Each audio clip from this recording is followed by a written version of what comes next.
दुनिया के सबसे अमीर व्यक्तियों की सूची में कौन नहीं आना चाहेगा। कुछ तो बिना कुछ किए भी आना चाहेंगे। दुनिया में सबसे कम समय में अपना रुतबा और अमीर बनने का सफर तय करा है इलॉन मस्क ने। इलॉन मस्क आज किसी पहचान के मोहताज नहीं है, इनकी शख्सियत ही कुछ ऐसी है। कैसे बने इलॉन मस्क दुनिया के इतने प्रभावशाली और सफल व्यक्ति, तो आइए जानते हैं आज की इस वीडियो में। इलॉन मस्क का जन्म 28 जून 1973 को साउथ अफ्रीका के प्रिटोरिया शहर में हुआ था। उनके पिता एरोल एक बहुत अमीर और सक्सेसफुल साउथ अफ्रीकन इंजीनियर थे और उनकी मॉम मे मस्क एक कैनेडियन मॉडल थी। इलॉन मस्क 3 भाई बहनों में सबसे बड़े थे और इनका बचपन अपने छोटे भाई किम्बल और बहन टॉस्का के साथ साउथ अफ्रीका में बीता। इनका परिवार बहुत खुशहाल परिवार हो सकता था और ऊपर से सब कुछ अच्छा ही लग रहा था, लेकिन सच इसके बिल्कुल उलट था। इलॉन के घर हमेशा उथल पुथल मची रहती थी। उनका बचपन बहुत ही मुश्किल अकेला सा था क्योंकि उनके पिता उनकी मां के साथ गाली गलौज करते थे और उन्होंने इलॉन को अपना बिजनेस शुरू करने के लिए किसी भी तरह की मदद देने से साफ इनकार कर दिया था। उन्हें बच्चों की खुशियों और कामयाबी से कोई मतलब नहीं था। जब इलॉन 10 साल के थे तभी उनके पेरेंट्स का डिवोर्स हो गया, लेकिन इलॉन बहुत अलग थे। सिर्फ 3 साल की उम्र में ही उन्होंने अपनी कामयाबी दिखाना शुरू कर दी और उनकी माँ उन्हें नेड कहती थी। उनकी autobiography a woman make a plan 2019 में छपी थी। उन्होंने इसमें इलॉन के बचपन के कुछ फोटोग्राफ्स डाले थे और लिखा था, जब इलॉन छोटे थे तब वो सब कुछ पढ़ते थे। उनकी माँ को एहसास हो गया था कि इलॉन में कुछ खास है। इलॉन को स्कूल में बहुत ज्यादा परेशान किया जाता था और वो अपने भाई बहन की तरह सोशल लाइफ का मजा नहीं ले पाते थे। वो छोटे कद के बड़े इंट्रोवर्ट इंसान थे। उन्हें पढ़ना पसंद था, लेकिन वो पढ़ाई से दूसरे लोगों जितना पॉपुलर नहीं हो सकते थे। उन्होंने खुद कहा था, मैं एक तरह का बुक वॉर्म था, बाकी सबसे ज्यादा स्मार्ट, शायद इसीलिए मुझे ज्यादा परेशानी हो रही थी। उन्होंने कहा था कि मेरे वो साल बहुत ही मुश्किल रहे थे। उनका बस एक ही सहारा था और वो थी टेक्नोलॉजी। वो दिन रात अपनी ही दुनिया में इस कदर खोए रहते कि उनके पेरेंट्स को उनका टेस्ट कराना पड़ा कि कहीं उन्हें सुनने में दिक्कत तो नहीं होती। जल्द ही उनकी दिलचस्पी कंप्यूटर और इलेक्ट्रॉनिक डिवाइस में बढ़ने लगी। जब उन्हें अपना जिंदगी का पहला कंप्यूटर मिला तो उन्होंने सिर्फ 10 साल की उम्र में कोड लिखना शुरू कर दिया। जब उन्हें लगा कि स्कूल की पढ़ाई से कुछ खास नहीं होने वाला तो उन्होंने प्रोग्रामिंग शुरू कर दी, क्योंकि वो अपनी टीचर से भी आगे की सोच वाले थे। उन्हें हमेशा बहुत अच्छे ग्रेड नहीं मिलते थे, खासकर उन सब्जेक्ट में जिन्हें वो पढ़ना नहीं चाहते थे, जैसे कि अफ्रीकन्स। वो अपना उतना समय वीडियो गेम खेलने में लगाते थे और किताबें पढ़ते थे या फिर कोडिंग करते थे।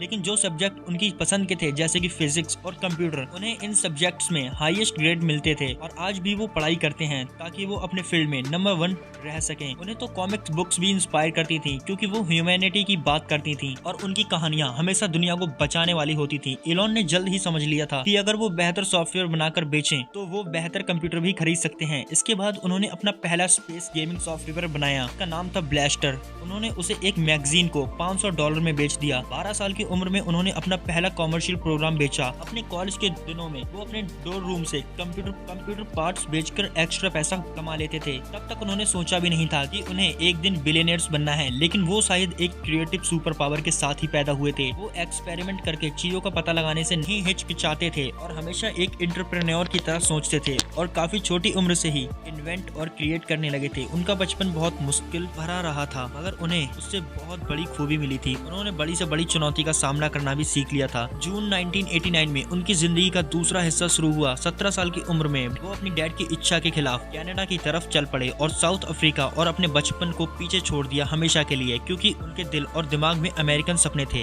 इलॉन को अच्छी तरह से पता था कि जो वो अमेरिका में कर सकते हैं वो दुनिया के किसी और देश में नहीं कर सकते। उनके पास कोई कंक्रीट प्लान नहीं था, लेकिन वो जानते थे अपने होम कंट्री में रहकर वो अपनी मंजिल तक नहीं पहुंच सकते। वो जब बड़े हो रहे थे तो वो टाइम अपार्थित का था और उन्हें पता था कि उन्हें फैसला लेना होगा, क्योंकि आर्मी की मैंडेटरी सर्विस में जाने का सवाल ही नहीं उठता था। उन्होंने कहा था कि अपार्थित बिल्कुल गलत है और उन्हें सरकार पर यकीन नहीं है। और फिर कनाडा पहुंचने के बाद वो ओंटारियो की क्वीन यूनिवर्सिटी में पहुंचे और वहां उनकी मुलाकात उनकी पहली पत्नी जस्टिन विल्सन से हुई। सन 2000 में उन्होंने शादी कर ली और उनके कुल 5 बच्चे हुए। इसके बाद वो अमेरिका और फिलाडेल्फिया की यूनिवर्सिटी ऑफ पेंसिल्वेनिया से 1997 में इकोनॉमिक्स और फिजिक्स में बीए की डिग्री ली। जब वो 24 साल के थे तो वो कैलिफोर्निया चले गए और स्टैनफोर्ड यूनिवर्सिटी से एनर्जी फिजिक्स की पढ़ाई की, मगर 2 दिन बाद ही वो उससे भी बड़े काम करने लगे। इलॉन मस्क सिलिकॉन वैली के पहले ऐसे शख्स नहीं थे जिसने पढ़ाई छोड़ने के बाद भी कामयाबी की बुलंदियों को छुआ। एप्पल के को फाउंडर स्टीव जॉब्स और दुनिया के सबसे अमीर आदमी बिल गेट्स और मार्क जकरबर्ग, इन सभी ने अपनी पढ़ाई छोड़कर अपनी अपनी कंपनियां शुरू की थी। उस वक्त इंटरनेट अपनी शुरुआती दौर में था और इलॉन उस नई टेक्नोलॉजी पर काम करना चाहते थे। इसीलिए लिए वो कैलिफोर्निया की सिलिकॉन वैली में आ गए, क्योंकि टेक वर्ल्ड के किसी भी एंटरप्रेन्योर का सपना सिलिकॉन वैली से ही पूरा हो सकता था। उन्हें यकीन था वो वहीं पर ज्यादा तरक्की कर सकेंगे, लेकिन जल्द ही पता लग गया कि इलॉन मस्क एक प्रॉब्लम सॉल्वर हैं। जब वो सिलिकॉन वैली आए थे तब उनके दिमाग में बस एक ही बात थी, और वो बात थी इंसानों का भविष्य बेहतर हो।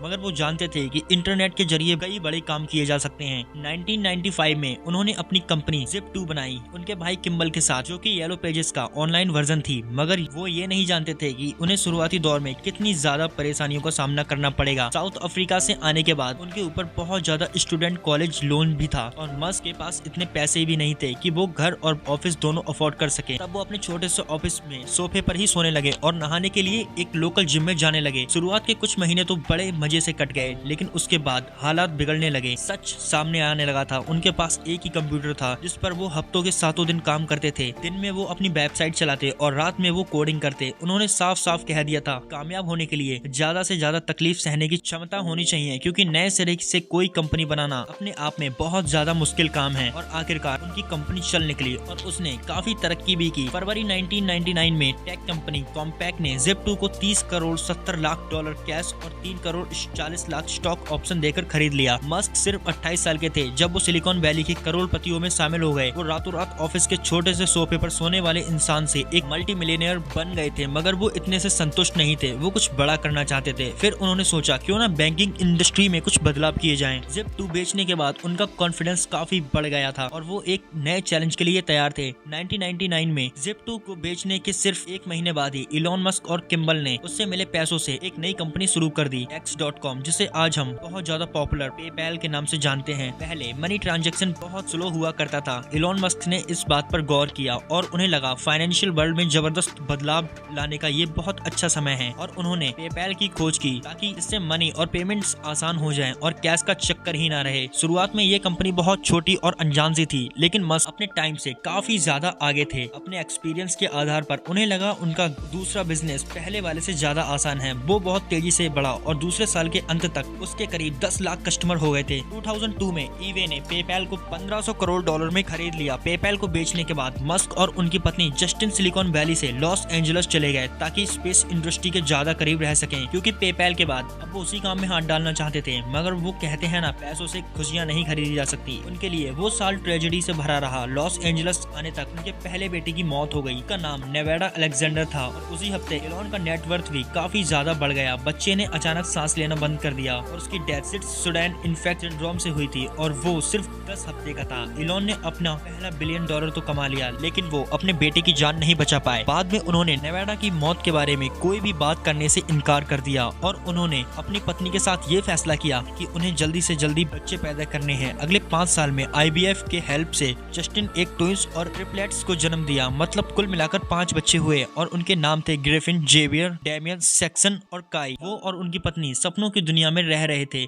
कम से कम लग तो यही रहा था। जस्टिन ने एक बार कहा था कि वो खुद को एक ट्रॉफी वाइफ समझती हैं। फिर दोनों के रिश्ते में खटास आने लगी थी और दोनों का एक साथ रहना कठिन हो गया था। पहले बेटे की डेथ होने के बाद इलॉन की काम के प्रति प्रायोरिटीज और उनका ऑब्जेक्शन काफी बढ़ने लगा था और फिर वो एक दूसरे से दूर होने लगे और आखिरकार 2008 में उनका डाइवोर्स हो गया था। वो साल उनके लिए चैलेंजेस से भरा था। फिर सन 2010 में उनकी मुलाकात दूसरी पत्नी ब्रिटिश एक्टर तालुलाह राइली से हुई। करीब 10 दिन तक डेट करने के बाद उन्होंने प्रपोज कर दिया। उनके बीच डाइवोर्स हो गया, मगर उन्होंने फिर से शादी कर ली थी। पहली बार 2013 में और फिर 2016 में उनकी शादी टूट गई। तमाम मुश्किलों और बाधाओं के बाद इलॉन को इम्पैक्ट मिल ही गया जिसके लिए वो काम कर रहे थे। उनकी नई कंपनी ने कुछ ऐसा बनाया था जिसकी हम बहुत ज्यादा कदर नहीं करते, लेकिन उसने पैसा ट्रांसफर करने का तरीका ही बदल दिया था और आज हम उसी के इस्तेमाल से चीजें खरीद रहे हैं। 2002 में 31 साल की उम्र में इलॉन एक अमेरिकन सिटीजन और एक बिलियनियर बन गए थे। उस वक्त वो बड़े आराम से रिटायर हो जाते और एक प्राइवेट ट्रॉपिकल आइलैंड खरीदकर चैन से विस्की पीकर जिंदगी गुजार सकते थे। मगर इन सब में उनकी कोई दिलचस्पी नहीं थी। उनका ज्यादा से ज्यादा समय ऑफिस या फैक्ट्रीज में ही बीतता था और वो हफ्ते में 80 से 90 घंटे काम करते थे। इस एंटरप्रेन्योर के पास काम ही काम था और वो काफी बिजी भी रहते थे। उनका कहना था कि कामयाबी के लिए दिन रात काम करना जरूरी है। उन्होंने एक बार कहा था कि बच्चे भी उनकी प्रायोरिटीज हैं, लेकिन उनके लिए पहले काम है। उन्हें बहुत प्यार करने वाला बाप माना जाता था, लेकिन बहुत ही कम लोग अपने बिजी शेड्यूल को हैंडल कर सकते हैं। पेपैल के बाद इलॉन की दिलचस्पी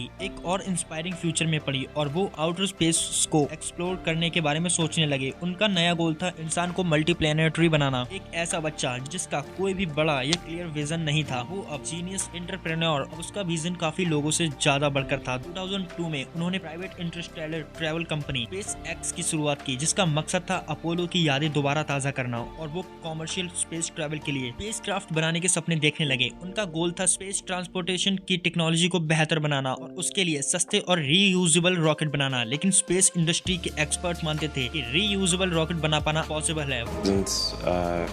On another heavenly body, which would be the kind of the moon base, and then and then getting people to Mars and beyond, and it's sort of like the continuance of the dream of Apollo that I think people are really looking for.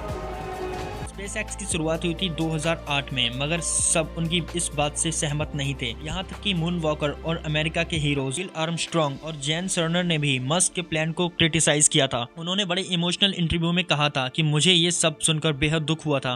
I was very sad to see that because those guys are, those guys are heroes of mine, so it's really tough. I wish they would come and visit and see the hardware that we're doing here. And I think that would change their mind. They inspired you to do this, didn't they? Yes. And to see them casting stones in your direction. It's difficult. 90s के दशक में Musk के silicon valley में आने की सबसे बड़ी वजह तो यही थी कि वो इलेक्ट्रिक कार्स पर काम करें। उस वक्त तक उन्हें लगा था कि इंटरनेट का हिस्सा बनना बहुत अच्छा होगा, क्योंकि वो तेजी से तरक्की कर रहा था, मगर इलेक्ट्रिक कार्स बनाने की बात उनके दिमाग में दफन थी और वो उसे भूले नहीं थे। उन्होंने कॉलेज के शुरुआती दिनों में एक इंटरव्यू में कहा था, मैं उनके लिए काफी पैशनेट हूँ। Met a woman I dated briefly in college, who now works at Scientific American as a writer, and she related the anecdote that we went on a date. All I was talking about was electric cars. That was not a winning conversation.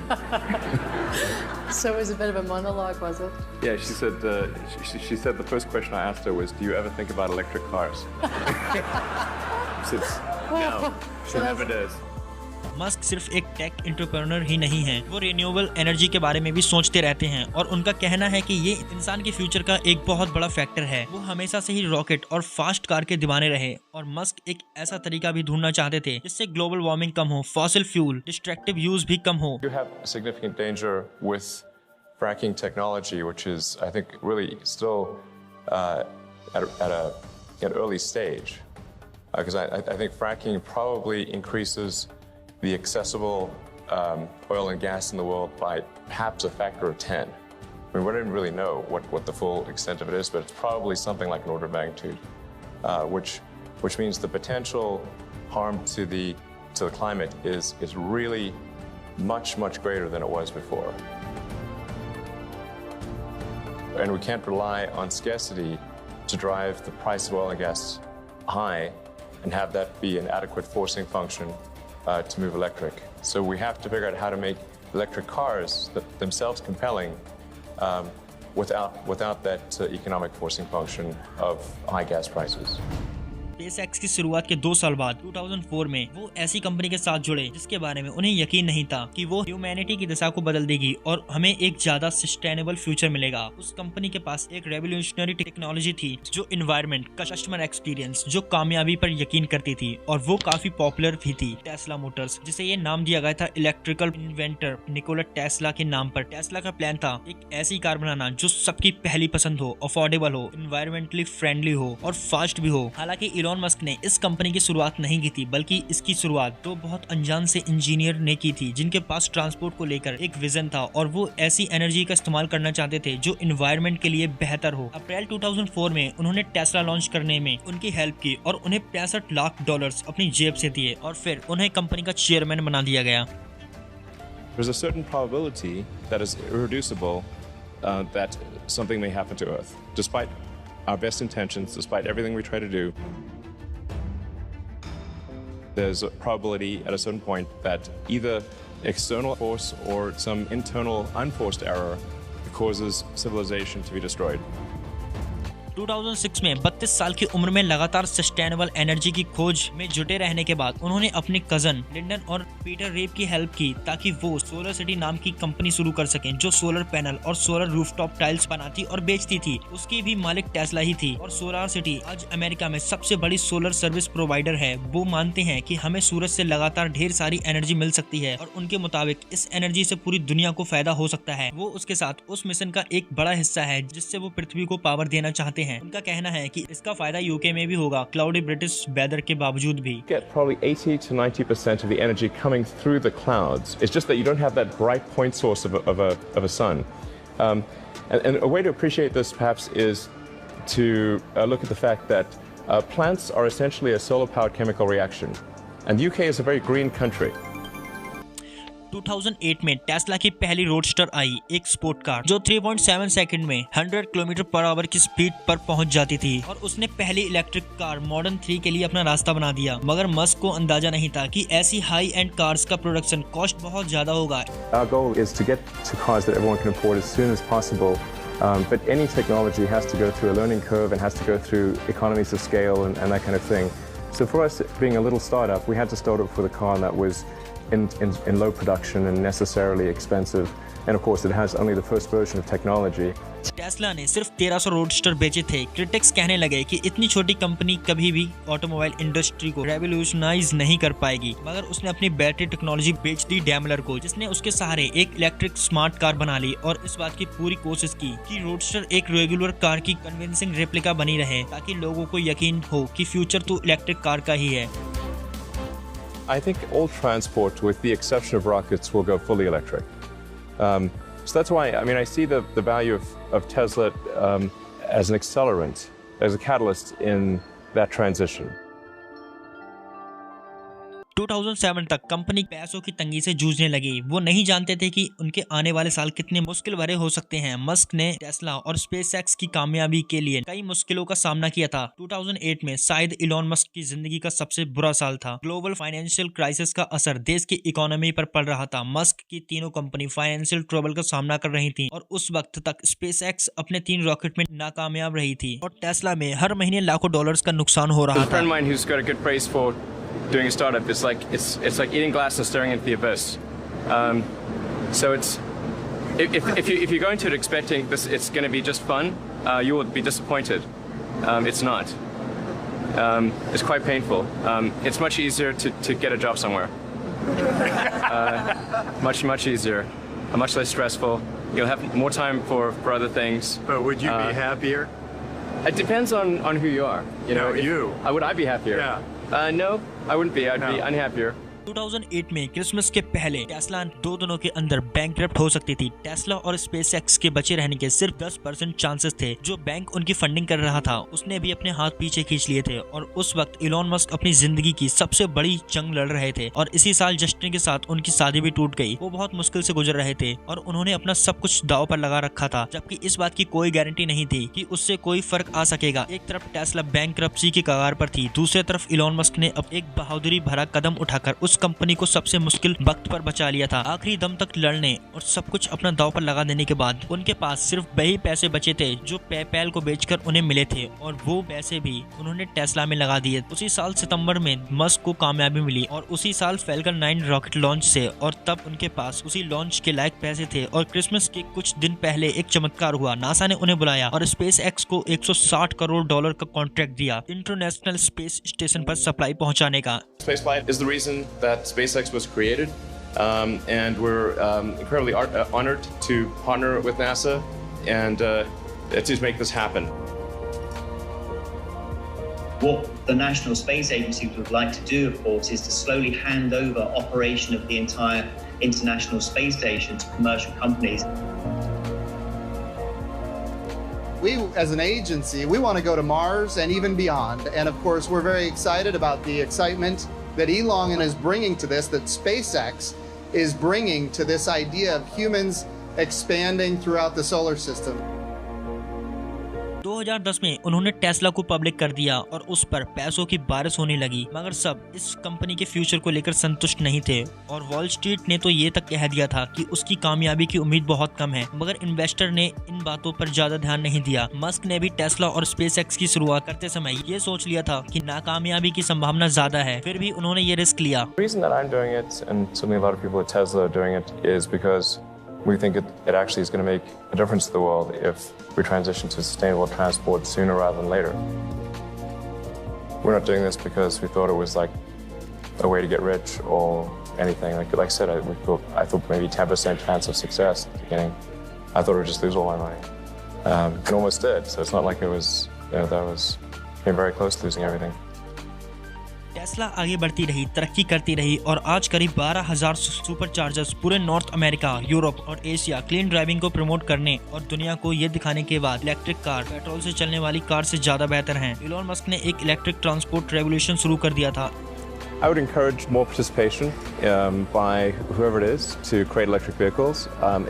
It's quite hard to do, but I think companies like Apple will probably make a compelling electric car. It seems like the obvious thing to do.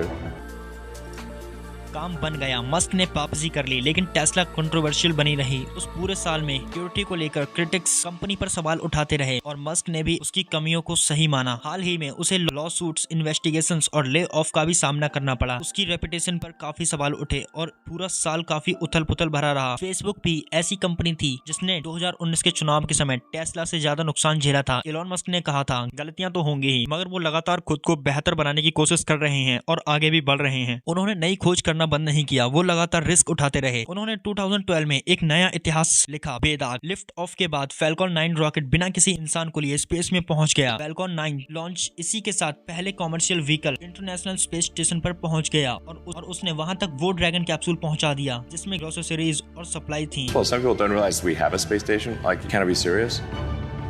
We have a gigantic space station. It's huge. It's really gigantic. I mean, it's a pretty incredible structure that we have orbiting the Earth. And I think I'd recommend, like, man, we've got to do something to educate the public about the awesomeness of the space station, because it is pretty amazing. SpaceX अब regularly अपने satellite भेजती रहती है। We are entering a new era of space exploration, which is extremely exciting. And it's not just SpaceX, but there's a number of other companies that have developed new approaches. And NASA is taking new approaches to things, which is really exciting. The alternative is to become a spacefaring civilization and a multi-planet species, which I hope you would agree that is the right way to go.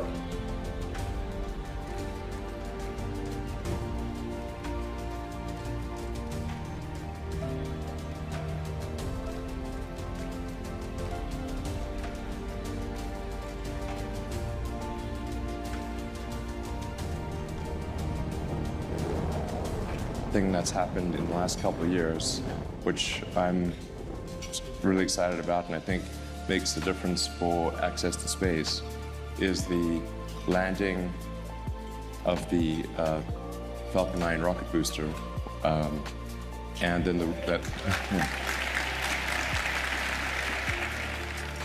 2013 में उनका business काफी बेहतर चल रहा था। Financial crisis अब बीते कल की बात बन चुकी थी और उन्होंने कई और नई खोजें की। अगस्त 2013 में इलॉन मस्क ने हाइपरलूप रिलीज की। ये ट्रांसपोर्ट का एक ऐसा साधन था जो दो बड़े शहर के बीच के सफर को बहुत कम समय का बना देता और उसमें ट्रैफिक भी कम मिलता। वो भी रिन्यूएबल एनर्जी से चलने वाला था और ये high speed transit system ports में सवार लोगों को ट्यूब्स के जरिए करीब 700 माइल्स पर आवर यानी करीब 1100 किलोमीटर पर आवर की स्पीड से ले जाता था। 2015 में स्पेसएक्स ने स्टारलिंक्स की डेवलप शुरू की ताकि सैटेलाइट इंटरनेट एक्सेस मिल सके। 24 मई 2019 को पहले 60 ऑपरेशनल सैटेलाइट को लॉन्च किया गया। उस प्रोजेक्ट पर करीब $1000 करोड़ खर्च हुए। इलॉन मस्क मानते हैं कि हमें आने वाले दिनों में आर्टिफिशियल इंटेलिजेंस का भी सहारा लेना पड़ेगा, इसीलिए उन्होंने 2015 में किसी के साथ मिलकर ओपन एआई की शुरुआत की, जो एक नॉन प्रॉफिट रिसर्च कंपनी है और उसका काम है फ्रेंडली आर्टिफिशियल इंटेलिजेंस प्रमोट करना। और उन्होंने इसी तरह से 2016 में ऐसे स्टार्टअप कंपनी की जिसका मकसद था ब्रेन कंप्यूटर इंटरफेसेस डेवलप करना। इन एडवांसमेंट के बदौलत हमारी मेमोरी बेहतर हो सकती है, जहां हम सॉफ्टवेयर के साथ मर्ज हो सकते हैं। दिसंबर 2016 में शहर के ट्रैफिक को खत्म करने के लिए इलॉन मस्क ने बोरिंग कंपनी की शुरुआत की, एक टनल और ट्रांसपोर्ट स्टार्टअप। इलॉन मस्क को मौजूदा ट्रैफिक की कमियां नजर आने लगी थी और लॉस एंजलिस ट्रैफिक को देखते हुए उन्होंने futuristic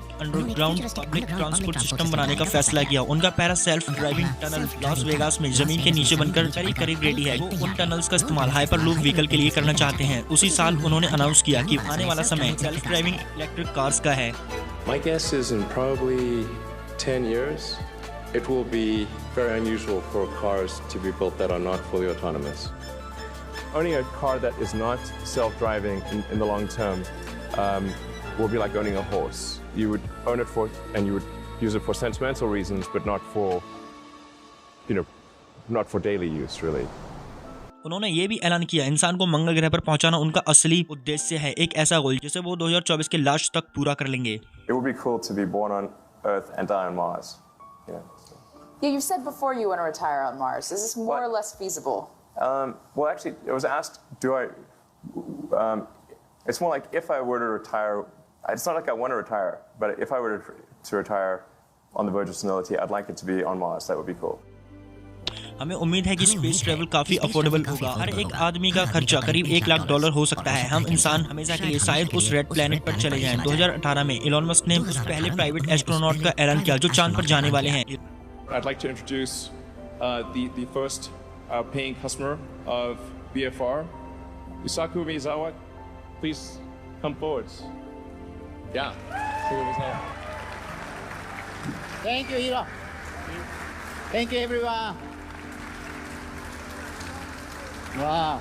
In 2023, as the host, I'd like to invite 6 to 8 artists from around the world to join me on this mission to the moon.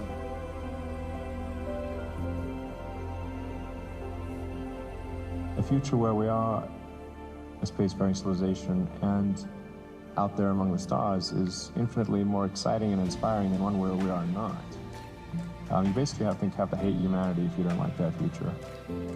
हमने स्पेस रेस शुरू होने के बाद काफी लंबा सफर तय किया है। 1969 में पहले इंसान ने चांद पर कदम रखा था और हमने एक नया इतिहास रच दिया और आज स्पेसएक्स हमें अगले बड़े कदम के काफी करीब ले आई है। 2018 में इलॉन मस्क मेट गाला में गए तो उनके साथ ही उनकी नई girlfriend Canadian singer Claire Boucher जो प्रोफेशनली ग्राइम्स के नाम से मशहूर हैं, वो कुछ हफ्ते पहले ही ऑनलाइन में थे। मस्क ने आर्टिफिशियल इंटेलिजेंस के बारे में ग्राइम्स के ट्विटर अकाउंट पर एक जोक देखा था। उन्होंने उनसे बात की और दोनों चुपचाप एक दूसरे को डेट करने लगे। मस्क ने कहा था वॉल स्ट्रीट जर्नल भी उन्हें अपना वाइल्ड आर्टिस्ट, क्रिएटिविटी और इंटेंस वर्क एथिक की वजह से पसंद करते हैं। 2 साल बाद मई 2020 में इलॉन ने इन दोनों के पहले बच्चे का ऐलान किया और ट्विटर पर उस बेटे का नाम लिखा। इसका नाम बड़ा अनोखा था। इन दोनों ने शुरुआत में लिखा था हमने इस बच्चे का नाम XS1-12 रखा। बच्चे का सरनेम सिर्फ मस्क है या little x. I mean, it's just X, the letter X, and then the AE is like pronounced Ash. Yeah. And then A12 is my contribution. Oh, why A12?